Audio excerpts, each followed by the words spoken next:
Artists that inspire me / influence my music. All right, so the other day I was thinking to myself about how I never really told you guys who my musical influences are. So what better way to start 2025 off with a video telling you guys just that, all of my favorite influences, as well as how I discovered them, what I like about their music, and how they influence my music. So with all that being said, let's get into this video, because it's a little lengthy list. First up on the list, I think it's pretty obvious, Dilla. Come on, y'all already know Dilla. He's the king of beats.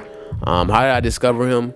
I actually remember this. It was about 9 years ago. I was participating in a beat battle. They posted a sample that Dilla flipped, but I also found the version that Dilla made, and I was just like, what the hell? Like, how did he come up with this? That's when the addiction started. That was the first Dilla beat that I ever listened to.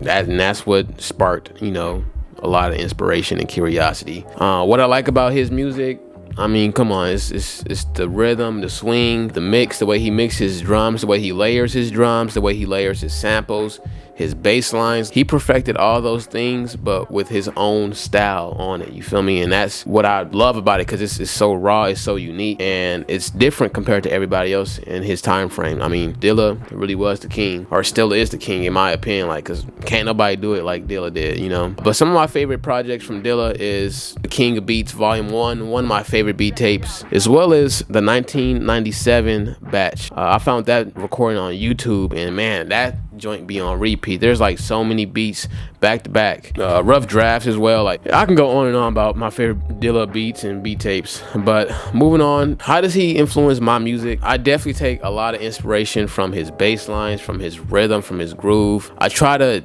incorporate that human-like feel to my music, that rhythm, that natural live feeling. And even though there's debates about if he used quantized, if he didn't, I don't really go too deep into it. I just, go into it as to how can I get a sound that sounds like me? Just like how Dilla has his sound, I want a swing or a cadence or a rhythm that sounds like me. That's how he influences my music, whether if it's with the pocket of my drums or my bass lines, even to how I layer samples and sounds. Those are techniques that he's inspired me to do, to be honest. Like, moving on this list, we have Dibiase. Come on. I mean, he's the reason why I'm even making music. He's like responsible for a lot of things in my career. How did I discover him? I was born. But in all seriousness, how did he go from Uncle Donnell to Dibiase? You feel me? That was a while ago, probably like 2012. I remember he gave me one of his beat tapes, or one of his albums. It was Sound Palace. He gave me the CD, and I ain't had nothing to play this joint on. I didn't have no equipment. Like, I was just a regular 12-year-old kid, and all I had was an Xbox 360. So I put the CD into the Xbox. I'm playing his beats on my TV, and I'm just like, at first it was weird. I ain't gonna lie, it was different. It was like I wasn't used to it. I'm used to hearing stuff like my dad playing Waka Flocka. Gucci Mane, all that type of that's just stuff I was used to. But when I played his beat tape, Sound Pilots, that was the first one that really sparked my curiosity or my interest in beats. What I like about his music, I don't know what I like about his music. I like that it's his style, just like how Dilla has his style. DB has his own style, and when you hear it, it's him, and that only DB can make something this diabolical. Whether if it's with how his drums they just be off, but he makes it work, and it's like, damn, like, how did he do this? Or sometimes the chops, like, it's chords or it sounds that just won't fit together, or you wouldn't think to even try to fit together, but he finds a way to connect the dot and piece together the puzzle. Some of my favorite beat tapes or projects from him: Sound Palace, Excuse to Tape His, Machines Hate Me, his latest beat tape 48, as well as man, hold up, it was another one. Man, let me see. Hold up, I gotta go to his Bandcamp. Just looking through his Bandcamp, it's like I can list off a bunch of them, but Swingology 101, ooh, that was one. 10K. Collecting Dust, though. Collecting Dust is one that I listen to like almost every month. Like, the vibes on that tape is just crazy. Yeah, how does he influence my music? It's another thing. It's like with the feel, the rhythm, his swing. That's something that I'm chasing. Like, I'm not trying to be like him. I'm not trying to copy his swing. Same with Dilla. I'm trying to have my own swing and cadence and pocket and rhythm that people recognize me for. So again, whether if it's with the bass lines, his drums, or his sampling techniques, or even his chords, like sometimes when he play the synths, like, oh my goodness, it's like I don't even understand what he's doing sometimes. Hey yo, sorry to interrupt, but if you enjoy my content and you're looking to support the channel just a little bit, make sure you check out my Patreon link down below, where I post things like behind the scenes content, piano lessons, beat breakdowns. I even post beats that I make on my live streams on Patreon, and half the time those beats end up on my beat tape. So if that's something you're interested in, make sure you check out the Patreon link down below, and let's get back into the video. But moving on in this list, rest in peace to the great Ras G. How did I discover him? He was just a friend, you know. He was always around D. He would be at the shows, and I would be going to the shows with D, and you know, Ras G would be there. So just chilling around him, or even just seeing him perform, was crazy. Like, bro, his music was literally something else, something that you just had to discover live in person. And that's how I discovered him, just from going to shows and being in the scene with D. I think I was like 12, 13, 14, 15, around that time. So what I like about Ras G's music, hard hitting beats. Like, hearing his stuff play live in person, I felt the vibrations of the air in my lungs. Like, I'm talking, and it's like it sounds like I'm talking through a fan, because he's shaking my lungs with the bass. And it was just crazy. Like, that's what I like about his beats, is how hard they hit, how much emotion they have, whether if that emotion is like fear or chaos, liberating. Like, I don't know how to put it in words. Yo, he really figured some stuff out at the space base. Some of my favorite projects of his will be Ghetto Sci-Fi, Back to the Planet. Those are some of the tapes that I grew up just listening to. But how does Ras G's music influence my music? I really love creating a beat with a lot of bass because of Ras G. I remember when I was driving, or when I first started driving when I was 18, I had a little beater up car called a Geo Prism, but it had like a 12-inch sub in that joint. I think it was a 10-inch or a 12-inch, one or the other, but it was not Ken. And when I would play Ras G's beats, I was in another world. Like, literally, I was on the space base in my little Geo, just with that sub and with the little speakers and the doors. Like, bro, I used to have the Beat Studio 3s, and them joints would rattle. I believe the last show that I attended was in 2019 at Boombox.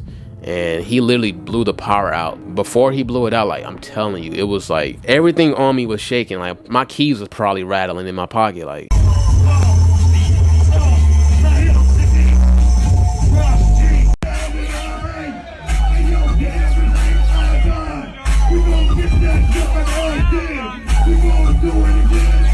moving on in this list, we have DJ Harrison. DJ Harrison is another artist. I can't even just say producer, but artist, because he's a multi-instrumentalist. He plays the keys, he plays the bass, he plays the drums, he's crazy with the synths. But how did I discover him? I believe I discovered him through Spotify, to be honest. Like, or no, actually, I remember it. I remember the first time I saw or listened or heard of DJ Harrison, it was through his Boiler Room set. I was probably just, scrolling through YouTube. I was young at the time, probably like 14, 15, yeah, I think around that age. And he was doing stuff live on his looper along with his synth, and I think he had an SP, but he was like just playing the chords, he was playing the drums, he was doing the little licks. Like, bro, he was really just showcasing his skills. That's what I like about his music, is that most of the time it's all made by him. So he's playing the drums, he's playing the chords, he's playing the bass. And the thing about his music is that it sounds like you're traveling back in time. It literally feels like you're traveling back in time when you're listening to his projects. He will release a project in 2024 and it sounds like it was something made in the 70s or the 80s. Yeah, his music just has a lot of soul, a lot of rhythm, a lot of groove. I really gravitate towards artists that have a unique sense of groove or a really natural sounding swing to it, and DJ Harrison is another artist that cracked the code. Some of my favorite projects from DJ Harrison: Everlasting, a DJ Harrison Christmas. I just discovered that this last Christmas, and there's some beats on there where you just like have to sit there and just wonder, like, how did he? Another one is Monotones. that was one of the projects I would blast in that Geo Prism. He really inspires me to step out of my comfort zone. That's why I actually got that guitar back there. I don't know if y'all can see that, but I got that electric guitar because I'm already familiar with the keys. You know, I can play the keys, but that's the only instrument I can play. And I really just want to open the doors and really push myself to the limits. He also inspired me to take a break from the computer. I'm not knocking against the computer, but it's too many options. It's too much going on sometimes, and it's just too many possibilities. Watching him perform and just layer on different ideas really inspired me to just, you know, push the boundaries. And I want to soon experiment with the RC505 with the setup that I have now. Like I said, invest in another instrument, a bass guitar. I think a bass guitar would be crazy, y'all. Let me know in the comments what y'all think. Yeah, moving on, because geez, we still got so many more artists to do. We got Knowledge. Knowledge is another producer that is wicked, and he's been wicked for a minute now. How did I discover him? I discovered him through SoundCloud. So back in middle school, you know, after DB gave me Sound Palace, after downloading SoundCloud and seeing all the different beats that were on SoundCloud, Knowledge was one of the producers that I was listening to a lot. I remember one of my favorite projects was Cauliflower. I was just listening to a bunch of his beats on there. But one thing that I like about his music is his use of up-tempo stuff, and it sounds groovy, it sounds good, as well as slow it down and get soulful with the gospel samples. And his style of sampling is so unique. He does certain things with his rhythm, with his percussions, with his drums that it's like I just can't wrap my head around it. You feel me? Like I just don't understand it. One way that he influences my music though is it's far from even the sound. It's his consistency. Like I said, Knowledge been wicked for a minute now. He's been making music, posting music consistently for as long as I can remember, because before I was even interested in beats and music, he was already posting stuff consistently all the time. You feel me? Always cooking up. You can be on his Bandcamp and month after month after month he'll drop a new tape. It's like you can be on Bandcamp just scrolling for days, like geez Louise. Like he just has a huge archive of music that you can listen to. But moving on, we have Kiefer. I discovered Kiefer I believe it was like 2019, 2020. It was back around that time, and it was on Instagram. He was going crazy on Instagram. He was posting some of the craziest piano solos over his beats, and that was my first exposure to Kiefer. It took me a minute to check out his projects, but it was like a month or two after seeing him consistently pop up on my Instagram feed is when I checked out some of his projects. Happy Sad, Kicking It Alone. He's actually a huge inspiration when it comes to the keys. So just watching him perform when he would perform on Instagram, because those videos aren't on his Instagram anymore, but there are compilations on YouTube that some people posted. So it's always cool to go back and see some of his solos, but it's also cooler to be listening to one of his beats and recognize the solo and then go watch the solo and then discover like, damn, he really just played the solo live, recorded it, put it on the beat tape, and we just witnessed him record it and do it with no mistakes. Or even if he did make mistakes, he left it in. It's such a raw feeling. Same as what I like about his music, the piano playing, of course, his soloing, his harmony, his music theory. Like you can tell that he knows what he's doing and he studied music a lot. Some of my favorite projects, Happy Sad, Kicking It Alone, and Something For Real. I remember I met him at Scenario. He was performing at Scenario, and this is my first time seeing him live. I put up to the spot early because I wanted to get in on the open aux. So I put up early so I can get on that open aux, you know, check out the beats, y'all. But yeah, I'm walking up to the bar, and I see the curly hair, and I'm like, dawg, don't tell me it's Kiefer. It was. So I walk up to him, I introduce myself, like, yo, I'm low-key, I make beats. You might know my uncle, it's DB. And he was like, oh, that's sick, like, you know, just chopping it up with him. And yeah, man, he actually hooked me up with his tape, Kicking It Alone. So he gave me this tape, you know, just hooked me up and just blasted me. And I'm like, oh, snap, that was sick, you know. But how does Kiefer influence my music? Of course, piano playing. He's like the main reason why I play the piano. Just listening to him, he gave me the confidence to learn music theory, learn the keys. Even though I'm not the best at it, you know, I'm always learning, I'm always searching and trying different things. But moving on this list, we have Madlib. Come on, he's a living legend. How did I discover him? I discovered him, it was actually pretty late within my music journey. I'm sure I've heard his beats prior to, you know, actually knowing who he is or who he was, but I actually like learned about him and, you know, researched him. I want to say back in 2019, I was working at a fast food restaurant. I was a closer, so, you know, closing at the restaurant, not the funnest thing to do, but they would allow us to play music during closing hours. Sometimes I would play, you know, some Thundercat. Sometimes I just play stuff that I know everybody else would want to listen to. But then there was this one dude, he played some, and it was some Madlib. I didn't know it was Madlib at the time. Working the job, working at the restaurant really took away a lot of time. But when homeboy played, he played Crime Pays by Freddie Gibbs and Madlib. And when he played that, I was like, yo, who is this? And he told me about it. He told me about the project. He didn't say it's Madlib, but he told me about the project. And I looked at the project, and then I saw it was Madlib. And then I also saw that he was the producer on Mad Villainy. And I was like, bro, I'm bumping this joint all the time in the geo. Like, it never clicked to me to connect the dots. Like, of course I knew who MF Doom was, but it never clicked to me to look up Madlib. That's when I really discovered who Madlib was, and that's when I listened to a bunch of his projects, Mad Villainy, Yes Sir, whatever, Bandana, of course, like bunch of projects, his old projects, his new projects, but as well as just looking through his journey on the internet, like the rare appearances he would make. I remember he was like making beats in Brazil, and just all he had was a turntable and like I think the SP202 or SP303, one or the other, I forgot. Just like seeing that and like, damn, like he's really like wicked with it, with bare minimum materials. I actually watched like one of them hour-long interviews of him, and he was talking about how he would make beats for days. Like he'll stay up all day, all night making beats, and like he'll go on the bender for like 2-3 days just making beats, and he like oh crap, I did it again. Like you just accidentally just cook up for like 2-3 days. Like, man, like you gotta have some wicked focus, you gotta have some wicked source of inspiration, or it's just like, I don't know, he's just a different breed. He's just a different breed, because it's like some stuff you just can't do, but he can.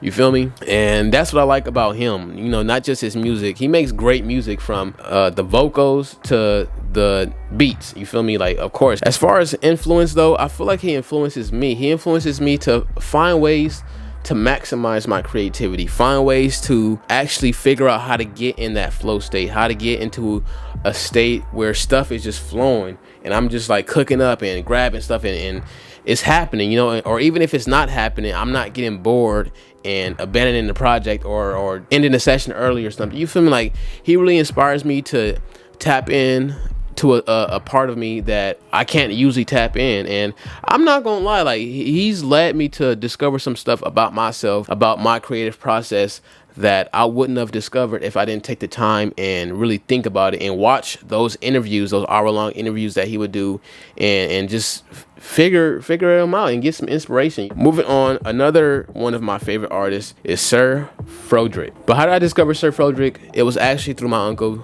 I believe he just like swooped me up one day from the crib, and he was like, yeah man, we about to go cook up beats and then go to like some show or something. I forgot, you know, I'm not about to remember what happened 10-12 years ago, but he just swooped me up, and then I ended up at Sir Frodi's place. And I remember he had a turntable and an MPC, I believe, and he proceeded to grab some vinyl and make one of the sickest beats I ever heard live, you know, like in front of me. And I was just like, damn, like crazy, because he was literally just pulling parts of the sample, and he was explaining to me how he enjoyed keeping all the sounds in the sample in the beat, you feel me? Like, if he's going to get some drums, he gets the drums from the sample. If he wants chords or melody, he's going to get it from that sample. And then same with other beats, he would do the same thing. I remember he was explaining that to me. I was like 13, 14 at the time, and you know, he also had a keyboard. I was playing some keys on this little keyboard he had. I wasn't, you know, playing nothing crazy at the time, but that was like my first discovery to Sir Frodi. I remember I went back home, hopped up on SoundCloud, because at this time I'm still discovering a lot of people. Hopped up on SoundCloud, looked up Sir Frodi, and was really captivated by his music. I mean, I really enjoyed listening to his music. Another unique take on production and beat making. What I like about his music is how unique it is, and the fact that he enjoyed keeping the sounds from the sample on the beat, you know, like using the same, I don't know what's the right way to say that, but using only sounds from the sample to make the beat. You know, that was like an interesting thing to me, because it was like, at first I was really just into making beats at whatever cost it took, you know, wherever I needed to go to get the sample or get a sound, I'm gonna go there. But you know, the art of limitation was one thing that really influenced my music, and to this day I still love limiting myself. That's why I like clicking up on the RC505. That's why I haven't even upgraded the SP404 to the Mark II yet, because it's like, I don't really mind the limitations. I can't tell what I'm missing out on because I don't have it, you feel me? We chilling. Some of my favorite projects from Sir Frodi, it was just one beat, or not this one beat, this is the beat that he cooked up. It was Passion. I found it on SoundCloud, and I just remember him like plugging stuff together, and he made that beat in front of me. I'm glad that I found it and liked it and saved it. But yeah, Passion, African Divas, a song about her. How does he influence my music? He influences me to step out more. He has projects with Knowledge. He has projects with DJ Harrison. He has projects with a whole bunch of different other artists, and it's like, damn, like he really just gets out there and combines his style with all these other artists, and that's something that I want to tap into as well. I really want to step out and collaborate more, expand, and see what my music sounds like along with other artists, you feel me? Moving on, we have Robert Glasper. How did I discover him? I would say like 2019, 2020. I had bought a piano. It wasn't this keyboard back here. It was a different one, but that one actually got destroyed in the rain. Don't ask how it got destroyed in the rain in my house, but it got destroyed. And Robert Glasper was one of the pianists that I was studying or just listening to, and just really wondering how he did the things he did. At that time, I didn't, know any music theory. I couldn't even begin to understand what a chord, major chord, minor chord was. I was still learning. I was a novice, you feel me? But Robert Glasper, I discovered him, just through research, neo soul keys.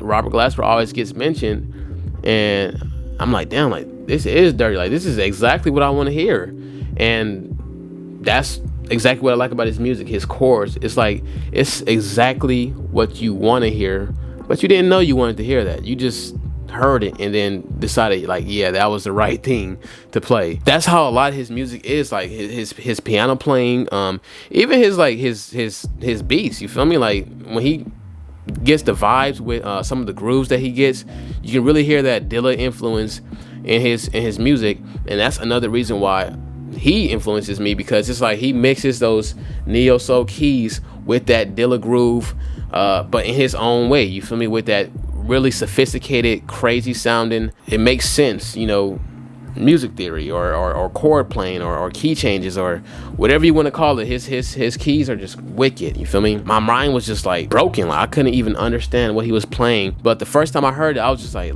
yo, like he's really putting this stuff together the right way. Like he's really musical. He's really creative. And Your Feelings, Black Radio as well. You can't go wrong. Like he is one of the pillars of neo soul. Next up on this list is an artist that I'm sure a lot of you guys probably haven't even heard of, that being Zayn Muhammad. Zayn Muhammad is a guitarist that I discovered on YouTube, and I discovered him when I was like 12, 13, and this is back when I was trying to learn how to play the keys. He had a cover on YouTube of Pharrell's Frontin', and I watched that cover, and at first I wasn't even interested in the guitarist. I was interested in the keyboardist because he did like this crazy solo. But yeah, I was really into that cover, and I tried to learn the chords. I gave it up, forgot about the cover. But then about 2, 3, 4 years later, now I'm trying to learn about keys, and I look up that cover again because I remember that there was a crazy solo on that cover. When I went to his YouTube page, like, bro, his guitar playing was just out of this world. Like he was playing some stuff that just sounded so beautiful, that sounded so melodic. Choice of scales, his choice of chords was just really captivating. And that's what I really liked about his music, that it was really captivating. One thing that he does that influences me is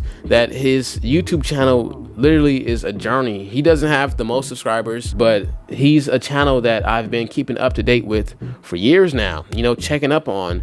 And I've watched a good amount of his videos now, just researching him and seeing, just discovering and finding inspiration in his videos, whether it be his practice sessions or just him playing a solo on the guitar. Like I'm so excited now and glad that I got this electric guitar like a week ago, because he's gonna be one of the people that I study, just like how I studied Robert Glasper, just like how I studied Kiefer, and hell, even DJ Harrison. Like I'm always, when I hear a progression I like, I'm studying it. And Zayn Muhammad is an artist that has some crazy scales, some crazy music theory that I'm excited to study. You know, I haven't done too much studying on him yet, more so just listening and finding inspiration. But now that I have this guitar, I'm ready to study. Some of my favorite projects for him, or favorite videos, will be that fronting cover, because his solo was actually wicked as well. He has some gems on his channel. Like, I recommend checking out his channel if you guys just want some inspiration. But moving on this list, man, this is number 11. Moving on, we have Sam I Am. Y'all know about Sam I Am. He is an artist, bro. There's this little kid outside and it's like really irking my soul. But Sam I Am is another artist that you guys should know about. If you don't, do your research. How did I discover him? I believe it was through SoundCloud, and I was listening to his Sam's Baker album. So I believe it was through SoundCloud. This is back during my discovery period, where I'm just discovering a bunch of different artists, and Sam Baker's was on SoundCloud. It had already been released at the time, but it was on there, and I was just like listening to some of his beats, mesmerized, because it was just wicked. You know, it was crazy, it was chaotic, and that's one style that I really like, is that chaotic chaos style. That's really just what I like about Sam I Am's music. I know that he did dabble with the microchord, he also dabbled with the SPs, and I can really hear that in his music, because the microchord, he was using that joint to make some crazy sounds. Some of my favorite projects from Sam I Am would be Sam Baker's Reflections and Man vs. Machine. How does he influence my music? He's actually influencing my music a lot right now. I've been listening to those 3 projects a lot lately, these past few months. I really just like how he can invoke a sense of fear, chaos, daunting, you know, sounds on his tapes. You feel me? Like, that just influenced me to make my music like that. Like, I don't want to make my music like Sam I Am. I don't want it to sound just like him, but his music influences me to make some chaotic, scary, daunting, haunting sounding beats. You feel me? So moving on this list, we have Ashtray Jenkins. Ashtray Jenkins is one of my all-time favorite producers, because he's so unique, he's so different. If you guys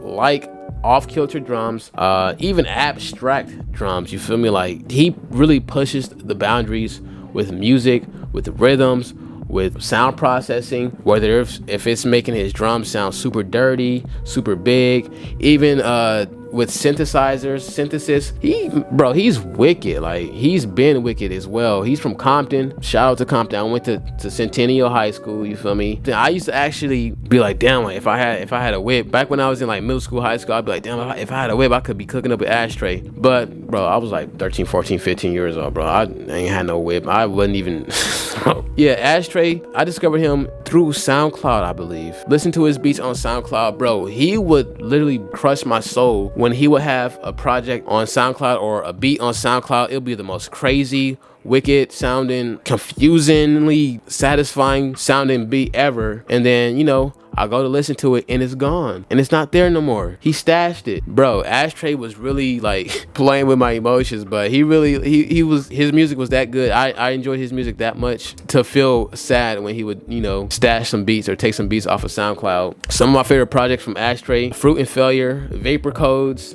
Potions. Bro, I used to bump Potion all the time. Moving on, we have Flying Lotus. He really merges electronic music and beat making in such a unique and mesmerizing way through his projects like Cosmogramma, You're Dead, Until the Quiet Comes, or even with his Los Angeles album. He really showcased his unique sound and his unique style with, you know, processing, synthesis, and just rhythms and grooves. Like, he was one artist that growing up just listening to, experiencing, and, you know, being able to see, oh, he just dropped a project, getting excited about it and listening to it, watching the music video. Like, he was on top when I was like 12, 13, 14, and just seeing him just like dominate just really influenced me, really inspired me, just really show me how far you can take your weird beats, you know, because I'm sure it's people, or I've heard people just call, you know, the music that I like, or the music that I make, just weird. You feel me? So it's like he really showed me how far you can take your weird music, as well as knowledge, as well as DJ Harrison, as well as Dilla. I mean, even in the afterlife, like his music continues to just to live in the afterlife, and it's truly a work of art. But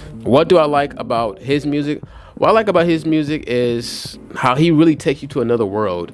Ras G was another artist that did that, but Fly Low, he takes you to his own world. It's like a weird, trippy, atmospheric at times, hallucinogenic, just world. Like it's a whole nother dimension sometimes. If you just close your eyes, sit in a dark room, and just listen to his music, you literally get transported to another world. And that's what I like about his music. But moving on, we're almost done with the list. Almost done. We have Thundercat. Thundercat is another musician, bass guitarist, vocalist that is just crazy with music.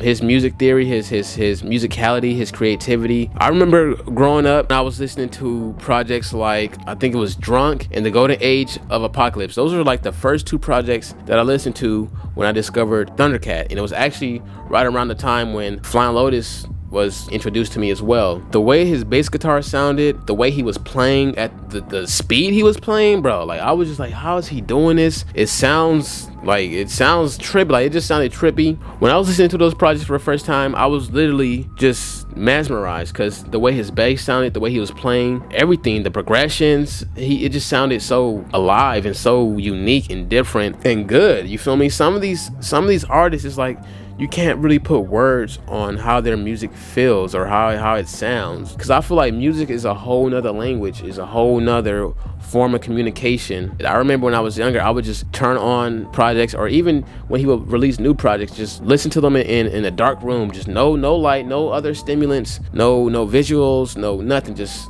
music, just sound. You feel me?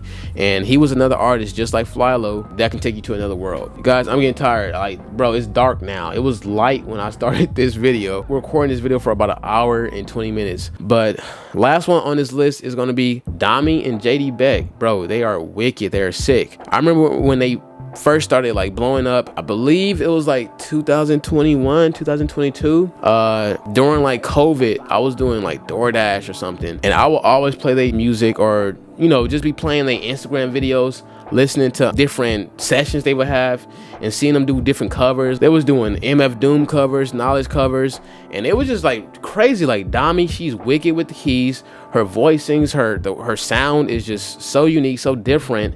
And it's like something you wasn't hearing other people doing at the time. Same with JD Beck, like the way his drums sounded, the way he played, the speed that he played, his pocket, his rhythm, his feel. It was all unique. It was new. It was fresh. Then they released that project, Not Tight, and it was just like, bro, like they are crazy. And it's always exciting to see that music will continue to move forward and continue to evolve with cats like Domi and JD Beck. So yeah, their last project, Not Tight, as well as a bunch of the videos that were on Instagram and YouTube, tons of inspiration. How do they influence my music? I would say their sound, from Domi's chord choices and her voicings to JD Beck's, the way that his drum sounds and the different things that he'll add to the drum to add different textures and stuff. That really influences my music, and I've been doing a lot of layering with my drums, as well as a lot of layering with my chords, adding different dissonant notes and different just sounds to it, just to make it sound weird, different and unique. So I would say that's how they've influenced my music. And yeah, I mean, that's gonna do it for this list. This probably ain't even a full list, because it's like it's other artists out there that influence my music or that I've listened to, but it's like these people, I've listened to them consistently. I've listened to them a lot. I've listened to them for years at this point, all these people on this list. So I feel like that's really how I get a lot of my inspiration when I'm feeling down, is listening to music. So yeah, man, that's gonna do it for this video, y'all. If you enjoyed this video, make sure you like, comment, and subscribe. And if you like these beats, if you liked the beats, check out my Bandcamp, check out my SoundCloud, check out my Spotify. My Spotify kind of slacking, but check out my music. I'm gonna make sure I have links in the descriptions, and make sure you check out my Patreon. I post my most recent beats on Patreon before I even put them on tapes, so make sure you check that out. But with all that being said, y'all, I'm gonna get out of here. Peace out.